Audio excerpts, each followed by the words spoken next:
मोहम्मदिया मंदी हाउस की लाजवाब पेशकश। ब्रोस्टेड चिकन साफ शफाफ माहौल में तैयार किया जाता है। फ्रेंड्स के लिए मोहम्मदिया मंदी हाउस, शहर में हर जगह। Main branch Kadarbagh, Narayan Nagar road, Hyderabad. आए नाज़रीन, अगली खबर हम आपको बताने जा रहे हैं जो कि हमारे तेलंगाना की एमएलसी कविता को लेकर है। एमएलसी के कविता का बड़ा बयान। मुंबई में सिर्फ 2 घंटे के लिए पानी आता है, बहुत ही तकलीफ की बात है। और हमारे तेलंगाना में और हमारे हैदराबाद में 24 घंटे पानी आता है।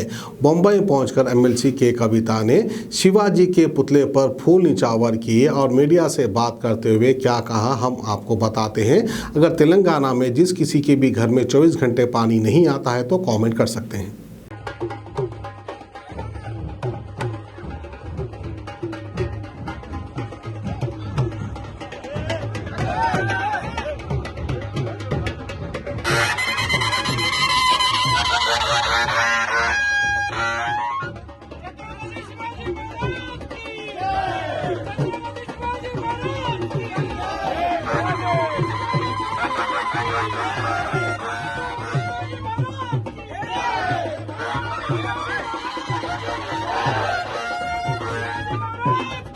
महाराष्ट्र में आपकी एंट्री, आज छत्रपति शिवाजी महाराज की प्रतिमा को अभिवादन, कहिए क्या इरादे?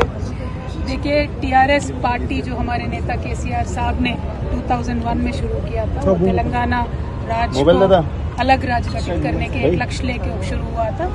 उसके बाद तेलंगाना का अलग राज्य हो गया। फिर तेलंगाना राज्य में जो पिछले 8-9 साल से जिस तरीके के डेवलपमेंट हो रही है, इसके तो देश भर में चर्चा हो रहा है। महाराष्ट्र में सबसे ज़्यादा चर्चा होता है क्योंकि महाराष्ट्र का तेलंगाना का एक रोटी बेटी का संबंध होता है। हमारा बहुत 1000 किलोमीटर से ज़्यादा बड़ा बॉर्डर है महाराष्ट्र से, और जिस तरीके से तेलंगाना में विकास हो रहा है उस तरीके से महाराष्ट्र की जनता भी हमें लगातार विनतियाँ करती आई है कि आप महाराष्ट्र में भी आइए, आप यहाँ हमारे लिए काम करिए। इस तरीके से बहुत सारे डिमांड अभी नहीं, 2014 इलेक्शन से शुरू होकर आ रहे थे कंटिन्यूसली, क्योंकि विदर्भ से लग के रहते हैं और विदर्भ भी एक सेपरेट राज्य होना चाहता था। तो they are inspired by the leadership of honourable KCR garu. अभी आने वाले दिनों में बहुत सारे इलेक्शन सर पे है। महाराष्ट्र में कॉरपोरेशन के चुनाव है, उसके बाद में असेंबली हो सकती है और पार्लियामेंट इलेक्शन भी है। क्या ब्लूप्रिंट लेकर आप आए हो और कौन से इलेक्शन आप सामने रखते हो? देखिए, सबसे ज़्यादा तो एक पीपल्स एजेंडा हम लेके आते हैं। लोगों के भलाई के लिए जिस तरीके से काम होना है इस देश में, हम मानते हैं कि वो हुआ नहीं है। जो बेसिक नेसेसिटीज है, पानी, बिजली, सिंचाई का पानी, पेंशन, ऐसे छोटे छोटे ज़रूरतें भी आज तक इस देश में हम पूरा नहीं है। जो बेसिक नेसेसिटीज है, पानी, बिजली, सिंचाई का पानी, पेंशन, ऐसे छोटे छोटे ज़रूरतें भी आज तक इस देश में हम पूरा नहीं कर पा रहे। जो तेलंगाना ने ज़्यादा हद तक 98% हमने पूरा किया है। तो एक टाइम बाउंड मैनर में अगर एक नया राज्य ये काम कर सकता है तो पूरा हिंदुस्तान में ये काम क्यों नहीं हो सकता है। बस ये एजेंडा लेके हम महाराष्ट्र के जनता के पास आए हैं। आगे बहुत ज़्यादा चुनाव आने वाले हैं, बहुत सारे चुनाव आने वाले हैं। सारे चुनावों के बारे में पार्टी इमीडिएटली अनाउंसमेंट भी होगा। हमारा आशा ये है कि महाराष्ट्र के डेवलपमेंट में हम एक प्रोग्रेसिव पार्टनर बीआरएस के तरफ से बन सकते हैं।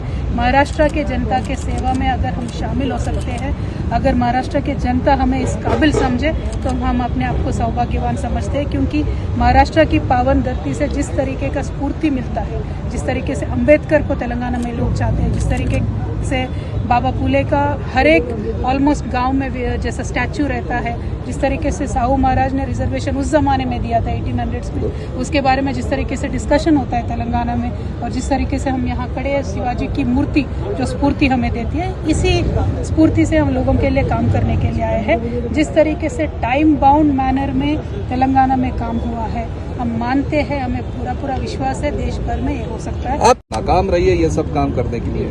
देखिए, पूरे देश भर में जितने भी सरकारें थे, स्वतंत्रता हमें मिलके तकरीबन 75 ईयर्स हो गया।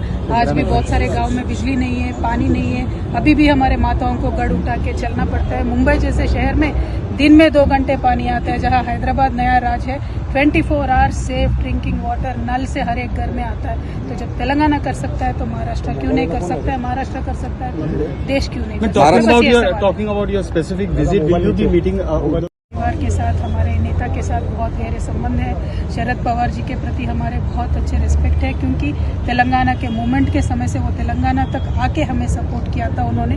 उद्धव जी ठाकरे जी के साथ भी बहुत अच्छे संबंध है। आपने देखा है हाल ही में भी केसीआर साहब आए थे, डिस्कशन हुआ था।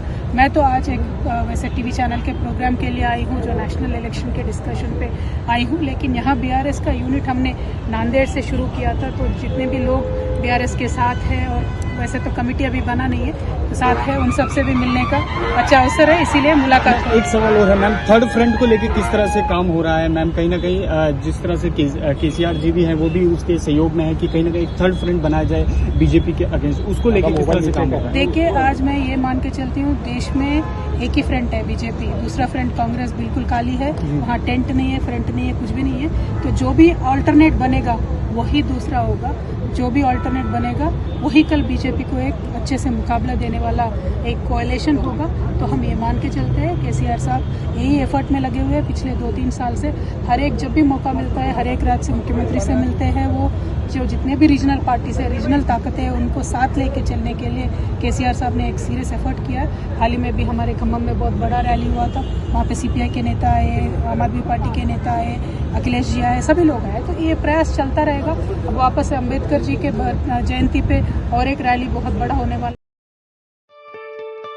मोहम्मदिया मंदी हाउस की लाजवाब पेशकश, ब्रोस्टेड चिकन साफ शफाफ माहौल में तैयार किया जाता है। ब्रोस्टेड चिकन पूरे हैदराबाद में सबसे जायकेदार ब्रोस्टेड चिकन हमारे यहाँ। और मंदी, बिरयानी, कबाब, शवरमा, फैमिली और फ्रेंड्स के लिए मोहम्मदिया मंदी हाउस, शहर में हर जगह। Main branch Kadarbagh, Narayan Nagar road, Hyderabad.